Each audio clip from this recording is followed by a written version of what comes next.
Perkataan ruh seorang yang sudah mati berada di ruang rumah kita.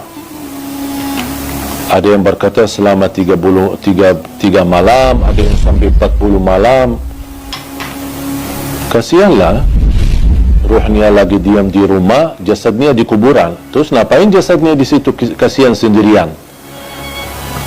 Kalau orang sudah di alam kubur, kemudian akan dikembalikan ruhnya. Buat apa Allah kembalikan ruh? Supaya proses langkah awal hisab. Tapi hisab yang masih istilahnya ringan, menghadap mungkar nakir. Ada beberapa pertanyaan yang perlu kita jawab saat menghadapi mungkar nakir.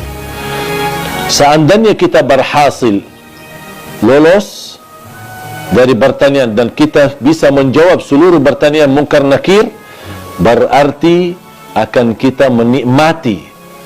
Kalau lagi menikmati di alam kubur, bahagia, kuburan kita menjadi raudhatul riyadil jannah, taman dari taman surga. Buat apa ruh kita keluar dan diam di rumah kita selama 40 malam? Sebaliknya, kalau kita tidak lulus untuk menjawab pertanyaan mungkar nakir, berarti kita akan menghadapi kesiksaan yang amat pedih di dalam kubur. Dan tidak mungkin orang itu saat disiksa masih nyawanya bisa jalan-jalan kemana-mana, termasuk mampir ke rumah dan diam di rumah selama 40 malam. Itu semuanya hanya diperkirakan atau perkataan orang, tapi tidak ada dalil pun di dalam Quran atau hadis ruh kita akan diam di rumah kita selama sekian malam. Ruh kita berada di dalam tubuh badan kita. Saat kita dikuburkan, Allah kembalikan ruh kita akan menghadapi mungkar nakir. Kalau anda lagi menikmati bahagia, berarti akan merasakan kenikmatan tersebut bukan hanya jasad kita, tapi jasmani dan rauhani kita. Kalau ruh kita terpisah dan dia diam di rumah untuk melihat kondisi dan keadaan di rumahnya, bagaimana keluarganya. Terus kalau ada di antara keluarga, ketika ada ruh seorang meninggal, dia masuk ke rumahnya. Terus ternyata istrinya dan nangis setiap malam. Pasti dia sakit hati. Bukan sakit hati, ya sakit ruh. Apalagi kalau istrinya nikah. Kok malah tinggalin aku meninggal malah kamu nikah. Berarti ruhnya lagi sibuk urusan keluarga. Ini semuanya tidak masuk akal. Makanya jemaah sekalian, jangan terlalu percaya hal-hal yang aneh-aneh. Kalau kita bahagia di alam kubur, berarti ruh kita akan disibukkan dengan kebahagiaan. Kalau kita lagi di alam kubur disiksa, na'udzubillah min zalik, berarti ruh kita akan kesibukkan dengan azab, na'udzubillah min zalik. Dan kematian kita cuma sekali, tidak akan mati lagi.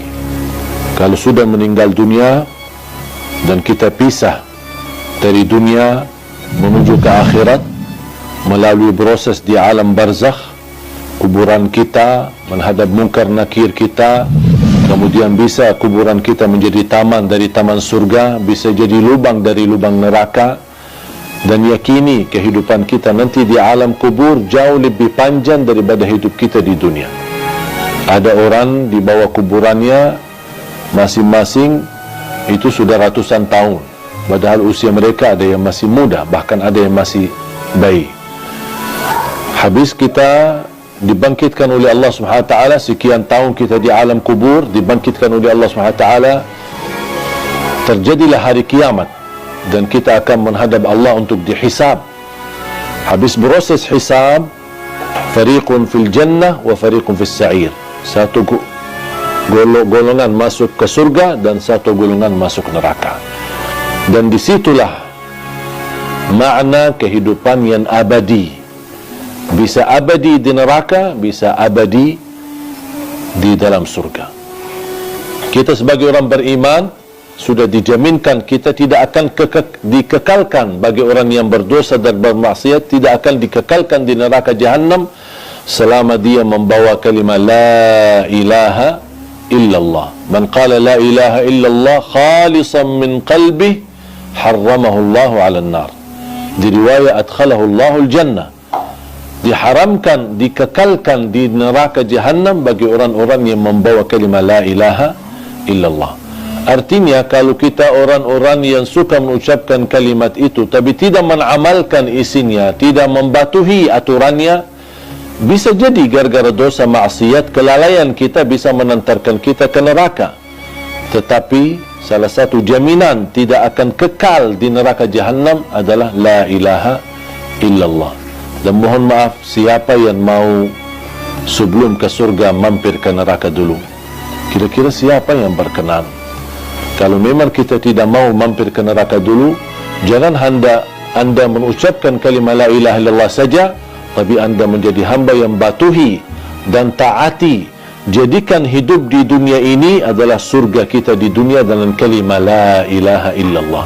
Itulah dengan kalimah la ilaha illallah, dengan kita mempunyai syarat-syaratnya, mengamalkan isinya, membatuhi dan mengikuti aturannya, kita akan diselamatkan oleh Allah SWT dan akan kita bahagia dalam kehidupan kita di dunia yang sementara dan juga akan bahagia selama-lamanya nanti di akhirat. Jangan sampai dunia ini yang hidupnya sementara melalaikan daripada kehidupan yang abadi. Banyak orang masih memilih kehidupan enak, tapi nanti di akhirat sengsara. Jadikan hidupan di dunia ini, walaupun anda hadapi susah, tantangan, tak apa-apa, semua bakal berlalu. Dan segala sesuatu di dunia ini, biarpun yang paling enak kita dapat, anggaplah kita kaya, orang yang paling kaya raya, tapi ujungnya mati, buat apa kekayaan itu? Buat apa kemewahan itu?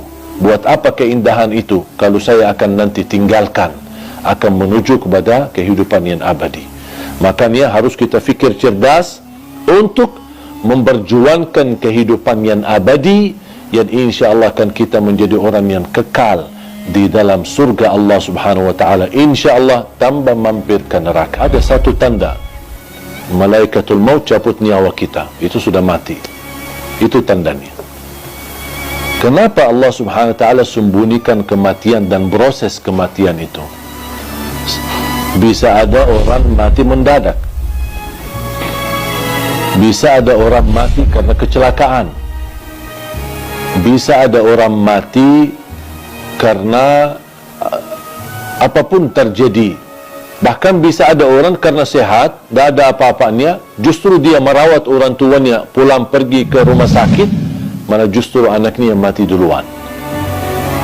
Tidak ada yang bisa memastikan dan membuktikan ada tanda-tanda sebelum kematian. Tidak ada tanda melalui mimpi, tidak ada tanda dalam tubuh kita atau akan terjadi di waktu asar atau di waktu yang lain. Tidak ada tanda sama sekali. Yang diberikan tanda kedekatan kematian adalah orang-orang yang tua, yang sudah tumbuh, rambutnya putih, sudah terlihat dari segi fisiknya lemah, dan banyak semakin tua usianya berarti sudah tanda mendekati kematian.